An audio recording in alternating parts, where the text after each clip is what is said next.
சிவாய நம. என்னைக்காவது நீங்கள் வந்து இந்த விஷயத்தை யோசிச்சிருக்கீங்களா அப்படின்னு சொல்லி பாருங்கள். முட்ஜென்ம கர்மானாலும் சரி, இந்த ஜென்மத்தில் நீங்கள் பண்ண பாவம்னாலும் சரி, ஒரே ஒரு விஷயத்தின் மூலமாக நீங்கள் பிராயச்சித்தம் தேடலாம். என்னன்னா சிவத்தை உணர்றது.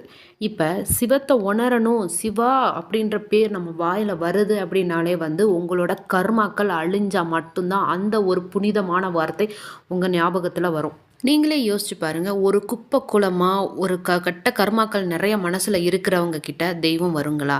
கண்டிப்பாக வராது. ஸோ அது தூய்மையான இடத்துல மட்டும்தான் அந்த விஷயம் நடக்கும்.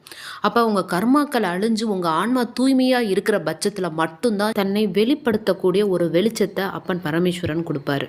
அப்போ இதில் புரிஞ்சுக்கோங்க, நீங்கள் சிவத்தை வழிபட ஆரம்பிச்சிட்டிங்க அப்படின்னா உங்களோட வாழ்க்கை, உங்களோட பயணம் ஒரு நல்ல ஒரு விஷயத்தை நோக்கி நகர்த்தப்படுது. அந்த மாதிரி ஒரு விஷயம் நடக்குதுன்னா 7 பிறவிகளில் நீங்கள் செய்த தவத்தால் மட்டும்தான் அது நடக்கும். அதை எப்பயுமே விட்டுறாதீங்க.